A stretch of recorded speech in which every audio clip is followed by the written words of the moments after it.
Russian troops have now advanced to the outskirts of Kyiv. They're just a few miles away from the center of the city. Ukrainian officials say the city has only faced this kind of threat once before, and that was in 1941 when it was attacked by Nazi Germany.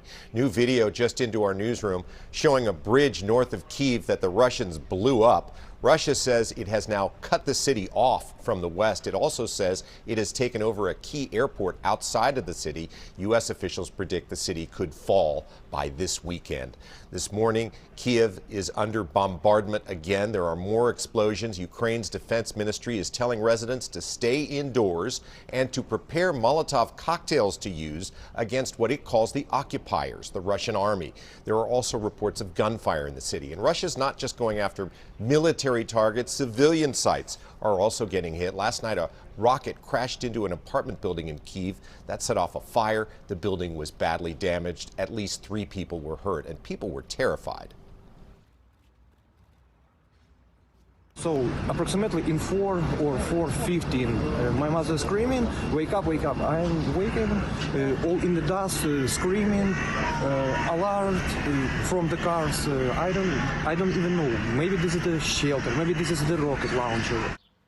Russia is invading Ukraine from 3 different directions, from the north, the east, and the south. Here's a map that shows you what's going on. So far, Ukraine says 137 people have been killed, more than 300 have been wounded. Russian forces have taken over the old Chernobyl nuclear power plant in northern Ukraine after a fierce battle. The Ukrainians say the Russians are holding the staff there hostage. Chernobyl was the site of a meltdown in 1986. A Ukrainian presidential advisor says it's impossible to know if the area where the nuclear waste is stored there is safe. Російські сили продовжили завдавати ракетних ударів по території України.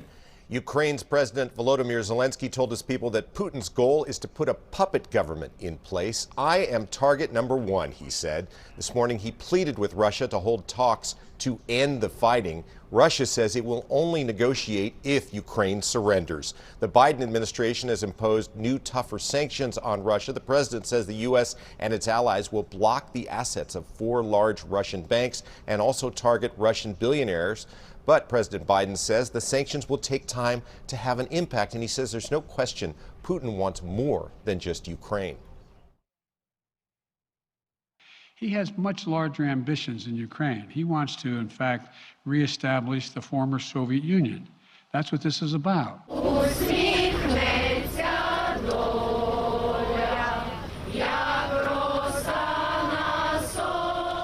In Athens, Greece, this morning, people are protesting Russia's aggression. It's one of many demonstrations against Russia's invasion of Ukraine that have taken place in cities all over the world and in the U.S.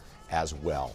One more item just into the newsroom. So far, none of the sanctions against Russia targets Putin himself. But this morning, the Associated Press is reporting the European Union is preparing to freeze bank accounts held by Putin and also his foreign minister, Sergei Lavrov.